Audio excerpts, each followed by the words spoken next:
కుంగడం మీద ఇంకా అనుమానాలు ఉన్నాయి అంటున్నారు సార్ కేటీఆర్. మేడిగడ్డ కుంగడం మీద ఇంకా అనుమానాలు ఉన్నాయి, కాంగ్రెస్ నాయకులు ఏం చేయడమైనా సిద్ధహస్తులే, ఏదైనా చేయగలుగుతారు అని చెప్పేసి కామెంట్ చేశారు. ఇప్పుడు మేము చూసి వెళ్ళాము కాబట్టి భవిష్యత్తులో ఏది జరిగినా దానికి మీదే బాధ్యత అని కూడా ఇప్పుడే కామెంట్ చేశారు కేటీఆర్ గారు. ఏం జవాబు చెప్పాలి అంటే, వేల కోట్ల తొప్పి అసలు మీ టైంలో కట్టి మీ టైంలో కుంగిపోయి కాంగ్రెస్ వాళ్ళు చేసినట్టు. అసలు ఇంతకన్నా సిగ్గుచేటు ఏమన్నా ఒక బాధ్యత ఉన్న ప్రజాపతి మాట్లాడవచ్చు? అసలు షేమ్ఫుల్. మీరు మాట్లాడితే అసలు దాని గురించి మీరే ఖండించాలి. అసలు మేము అవసరం లేదు. ఉత్తమ్ కుమార్ రెడ్డి ఎక్కడో హుజూర్ నగర్ ఉన్నాడు, రేవంత్ రెడ్డి కొడంగల్ ఉన్నాడు. మీరే రాష్ట్రం నడిపించి 10 ఏళ్ళు. సార్ మేడిగడ్డ సేఫ్ అని ఒక వీడియో విడుదల చేసిండు కేటీఆర్. మేడిగడ్డ సేఫ్ గా ఉంది అని ఒక వీడియోని విడుదల చేసిండు. ఇవన్నీ ఈ సిల్లీ చేష్టలకి ఏమని చెప్పాలి? ఇప్పుడు వాళ్ళు సోషల్ మీడియాలో రకరకాలు పెడుతున్నారు. నేను మీకు చాలా స్పష్టంగా చెప్పిన, ఇప్పుడు ఎన్డిఎస్ఏ రిటర్న్ రికమెండేషన్ కూడా మీకు విడుదల చేస్తాం మేము. మంత్రి గారు మరి ఇంకోటి, ఎన్డీఎస్ఏ టీం ఇచ్చినటువంటి సూచనలు గ్రౌండ్ లో ఇంప్లిమెంట్ చేయట్లేదు, దానివల్ల కొన్ని టెస్టులకు ఆలస్యం అవుతుంది అన్నటువంటి అంశం కొంత తెలుస్తూ ఉంది. మొన్న రీసెంట్గా మీరు ఢిల్లీలో అటెండ్ అయ్యారు కదా ఎన్డీఎస్ఏ టీం దగ్గర. అప్పుడు రాష్ట్ర ప్రభుత్వం తీరు మీద ఎన్డీఎస్ఏ టీం ఆగ్రహం వ్యక్తం చేసినట్లు తెలుస్తోంది. అందులో ఎంతవరకు నిజం అంటారు?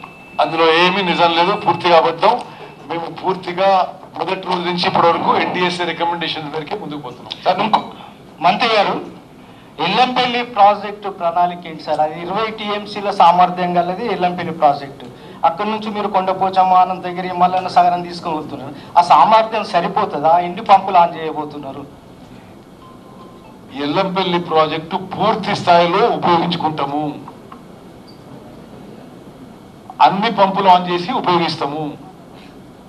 ఇప్పుడు వరద, ఈసారి గోదావరి వరద కొద్దిగా ముందే వచ్చింది.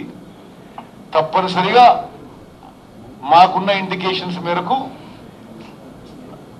ఎల్లంపల్లి ప్రాజెక్ట్ నుంచి సఫిషియెంట్ వాటర్ ఉన్నది. తప్పనిసరిగా ఎల్లంపల్లి ప్రాజెక్టు పూర్తిగా హైదరాబాద్కి నీళ్ళు వచ్చే ఒక్క విషయం ఒక స్టోరేజ్గా పెట్టుకొని తదిమాని నీళ్ళు వాడుకుంటాం. మంత్రి గారు ముఖ్యంగా ఏమైందంటే, ఇప్పుడు కేటీఆర్ ఒక మాట అన్నారు, ప్రాజెక్టుల మీద రాజకీయాలు చేయకండి అని చెప్పి అంటున్నారు. జీవన్ రెడ్డి గారు మాట్లాడితే ఆ తర్వాత మళ్ళీ మీరు క్వశ్చన్ మీకున్న నాలెడ్జ్ ఉంది వాళ్ళకి. ఇప్పుడు గౌరవ మంత్రి గారు పేర్కొన్నట్టు, అంటే వాస్తవంగా మేడిగడ్డ బ్యారేజ్ కృంగిపోయింది ఏదైతే ఉందో, మేడిగడ్డ బ్యారేజ్ కృంగిపోయిందే టీఆర్ఎస్ ప్రభుత్వ హయాం. దానికి కాంగ్రెస్ పార్టీ బాధ్యులు, కాంగ్రెస్ పార్టీ కుట్ర చేసిందంటే ఇంతకంటే ఆశ్చర్యం ఉంటుంది. Your it power. KTR was minister at that time, KCR was chief minister. కుంగిపోవడానికి ఆయన నైతిక బాధ్యత వహించాలి. ఆయన ఇవాళ ఏదైతుందో ఆయన తప్పులు కప్పిపుచ్చుకోవడానికి కొరకు ఇలా పైకెళ్ళి గోదావరి ఫ్లో చూపెట్టి బ్యారేజ్ బాగుందంటే ఇట్లనే కుంగిపోయేది, కింద కుంగిపోయింది. కృంగిపోయింది. ఎక్కడ కుంగిపోయింది? కింద కుంగిపోయింది. గోదావరి ఫ్లో ఫుల్ లెవెల్ పోతున్నది. గోదావరి ఫుల్ లెవెల్ పోతుంటే ఏం కనబడుతుంది వాళ్ళకు? ఆశ్చర్యం. ఇదే వీళ్ళ బుద్ధి ఉన్నట్టయితే అదే మేలో జూన్లో విజిట్ చేసి అప్పుడు గమనిస్తే బాగుంటుండే కదా.